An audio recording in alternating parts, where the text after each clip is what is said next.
नमस्कार दोस्तों, आज के इस वीडियो में आप लोगों का एक बार फिर से स्वागत है। दोस्तों, अगर आप एग्ज़ाम की तैयारी कर रहे हैं तो ये वीडियो आपके लिए बहुत ज़रूरी है, क्योंकि इस वीडियो में सामान्य ज्ञान से संबंधित महत्वपूर्ण प्रश्नों को डिस्कस किया जाएगा। तो दोस्तों, वीडियो में लास्ट तक बने रहिए और अगर वीडियो पसंद आए तो एक लाइक ज़रूर कीजिएगा। और दोस्तों, चैनल पर पहली बार आए हैं तो चैनल को सब्सक्राइब कर लीजिए। अब प्रश्नों को शुरू करते हैं। भारतीय संविधान निम्नलिखित में से कौन सी नागरिकता प्रदान करता है? तो दोस्तों, भारतीय संविधान एकल नागरिकता प्रदान करवाता है, यानी कि हम सभी लोगों के पास एकल नागरिकता है, यानी कि एक ही नागरिकता है, हम सब भारतीय हैं। ऐसा नहीं है कि राज्यों का अलग नागरिकता है, मतलब जो हमारे देश में जो राज्य हैं वो अलग से कोई नागरिकता प्रदान कर रहे हो अपने लोगों को, और भारत का वो भारत के भी नागरिक हो, तो ऐसा नहीं है। या फिर भारत के नागरिक रहने के साथ साथ आप किसी और देश के नागरिक भी बन जाओ, ऐसा भी संभव नहीं है। तो भारत जो है हमें एकल नागरिकता प्रदान करवाता है, यानी कि आप सिर्फ भारत के ही नागरिक हैं और कुछ भी नहीं। अगला प्रश्न है, भारतीय राज्यों का भाषीय आधार पर पुनर्गठन किस वर्ष में किया गया था? तो दोस्तों, भाषीय आधार पर पुनर्गठन किया गया था सन 1956 में। तो यहाँ पे ऑप्शन बी सही है। और दोस्तों, इस आधार पे सबसे पहले बना था जो राज्य, उसका नाम है आंध्र प्रदेश। अगले प्रश्न की ओर बढ़ते हैं। किस देश में दोहरी नागरिकता का सिद्धांत स्वीकार किया गया है? दोस्तों, बेशक भारत में एकल नागरिकता का सिद्धांत चलता है, लेकिन दुनिया में ऐसे कई देश हैं जहां पे दोहरी नागरिकता का सिद्धांत भी स्वीकार किया गया है, और उन्हीं देशों में से एक देश है संयुक्त राज्य अमेरिका, यानी कि यूनाइटेड स्टेट्स ऑफ अमेरिका। दोस्तों, वहां पे दोहरी नागरिकता का सिद्धांत स्वीकार किया गया है। अगले प्रश्न की ओर बढ़ते हैं। अब संविधान के प्रथम अनुच्छेद के अनुसार भारत है, यानी कि प्रथम अनुच्छेद में भारत के बारे में क्या लिखा हुआ है? तो दोस्तों, वहाँ पे लिखा हुआ है कि भारत जो है वो राज्यों का यूनियन है। तो यहाँ पे ऑप्शन सी एकदम सही है। भारतीय संविधान भारत का वर्णन किस रूप में करता है? दोस्तों, इससे पिछला प्रश्न और ये दोनों सेम है, बस शब्दों का हेराफेरी है। तो दोस्तों, उसी को दर्शाने के लिए मैंने इन सेम क्वेश्चन को रिपीट किया है दो बार। भारतीय संविधान भारत का वर्णन किस रूप में करता है? तो दोस्तों, भारत का वर्णन करता है वो राज्यों का संघ कह के। तो यहाँ पे ऑप्शन ए सही है। यूनियन को दोस्तों हिंदी में संघ कहते हैं। तो जो भारत का वर्णन किस रूप में किया जाता है? तो भारत का वर्णन किया जाता है राज्यों का संघ कहकर। अगले प्रश्न की ओर बढ़ते हैं। संविधान के किस अनुच्छेद में संविधान के संशोधन की प्रक्रिया का उल्लेख है? यानी कि अगर संविधान में ही कुछ बदलाव करने हैं तो किस प्रकार से वो बदलाव किए जाएंगे, उसका कुछ प्रक्रिया होता है। तो दोस्तों, उस प्रक्रिया का उल्लेख है, मतलब उस प्रक्रिया के बारे में किस अनुच्छेद में बताया गया है? तो दोस्तों, ये बताया गया है अनुच्छेद 368 में। तो यहाँ पे ऑप्शन डी सही है। अगले प्रश्न की ओर बढ़ते हैं। निम्नलिखित में से किस वर्ष संविधान में मूल कर्तव्यों को अंतः स्थापित किया गया था? तो दोस्तों, मूल कर्तव्यों को अंतः स्थापित किया गया था सन 1976 में। तो यहाँ पे ऑप्शन सी सही है। अगले प्रश्न की ओर बढ़ते हैं।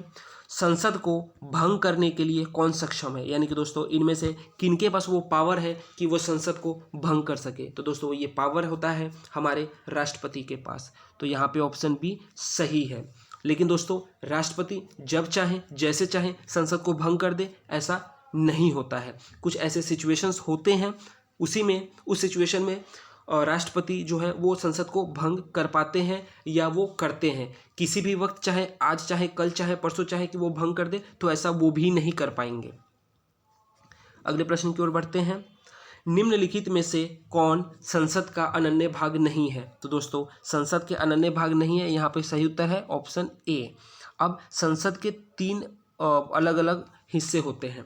पहले हिस्से में होते हैं प्रेसिडेंट, दूसरे में होते हैं लोकसभा, और तीसरे में राज्यसभा। यानी कि आपसे अगर पूछे कि पार्लियामेंट या संसद के कितने भाग होते हैं, कितने पार्ट्स होते हैं, तो वो तीन होते हैं। उसमें प्रेसिडेंट भी इंक्लूड हो जाते हैं, राज्यसभा भी, लोकसभा भी। उसमें उपराष्ट्रपति की कहीं चर्चा नहीं की गई है, तो वो भाग नहीं है संसद के। तो यहाँ पे ऑप्शन ए सही है। अब अगले प्रश्न की ओर बढ़ते हैं।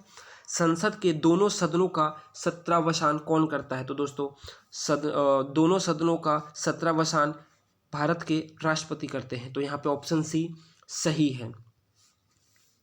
भारतीय संविधान के अनुसार देश का प्रथम नागरिक कौन होता है? तो दोस्तों देश के प्रथम नागरिक होते हैं भारत के राष्ट्रपति। बहुत ही महत्वपूर्ण प्रश्न है, किसी भी एग्जाम में पूछा जा सकता है।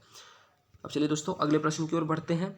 भारतीय सेनाओं का सर्वोच्च सेनापति होता है। तो दोस्तों भारतीय सेना के सर्वोच्च सेनापति होते हैं भारत के राष्ट्रपति, commander in chief of all arm forces. ठीक है दोस्तों, तो ये भी क्वेश्चन बहुत ही महत्वपूर्ण है, इसको भी याद रखिएगा। अगले प्रश्न की ओर बढ़ते हैं। राष्ट्रपति का निर्वाचन किस प्रकार से होता है? तो दोस्तों राष्ट्रपति का निर्वाचन अप्रत्यक्ष रूप से होता है। तो यहाँ पे ऑप्शन बी सही है। अगले प्रश्न की ओर बढ़ते हैं। राष्ट्रपति पद के चुनाव से संबंधित विवाद को किसे निर्देशित किया जाता है?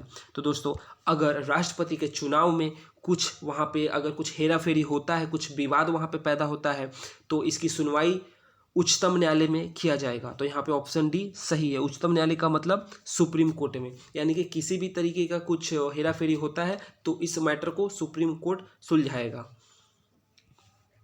राष्ट्रपति का रिक्त स्थान भर लिया जाना चाहिए, यानी कि किसी भी वजह से राष्ट्रपति का जो पद है वो खाली रहता है, चाहे राष्ट्रपति उस पद से रिजाइन दे रहे हो, उस पद पे रहते हुए उनकी मृत्यु हो गई हो, या राष्ट्रपति का जो कार्यकाल है वो पूरा हो गया हो, चाहे वजह कुछ भी हो, अगर राष्ट्रपति का पद खाली होता है तो वो 6 माह के अंदर, 6 महीने के अंदर अंदर, मैक्सिमम वो 6 महीने तक खाली रह सकता है। आपको 6 महीने के अंदर भारत को एक नया राष्ट्रपति चाहिए होगा। तो यहाँ पे ऑप्शन बी 6 माह सही है, यानी कि 6 महीने से ज़्यादा तक यह स्थान खाली नहीं हो सकता है। उससे पहले पहले चुनाव करवाना होगा अप्रत्यक्ष रूप से राष्ट्रपति का। राष्ट्रपति को लोकसभा में किन 2 सदस्यों को मनोनीत करने का अधिकार है? तो दोस्तों लोकसभा में 2 सदस्यों का मनोनीत करने का अधिकार जो है वो है एंग्लो इंडियन, यानी कि राष्ट्रपति जो है वो एंग्लो इंडियन कम्युनिटी के 2 सदस्यों को मनोनीत कर सकते हैं। कहाँ पे? तो लोकसभा में। अगले प्रश्न की ओर बढ़ते हैं। भारत में राष्ट्रपति राज्यसभा के कितने सदस्यों को मनोनीत कर सकते हैं? तो दोस्तों राष्ट्रपति राज्यसभा के कितने सदस्यों को कर सकते हैं? तो दोस्तों उनका संख्या है 12, यानी कि वो 12 सदस्यों को मनोनीत कर सकते हैं। सो दोस्तों आज के इस वीडियो में बस इतना ही। आशा करता हूँ कि आपको ये वीडियो बहुत पसंद आया। दोस्तों वीडियो पसंद आए तो इसको ज़्यादा से ज़्यादा लाइक कीजिए, कमेंट कीजिए, शेयर कीजिए, और अगर चैनल को दोस्तों अब तक सब्सक्राइब नहीं किए हैं तो दोस्तों अब तो सब्सक्राइब कर ही दीजिए। सो दोस्तों आज की इस वीडियो में बस इतना ही। अगले वीडियो में कुछ महत्वपूर्ण प्रश्नों के साथ फिर मिलूंगा, तब तक के लिए बाय बाय।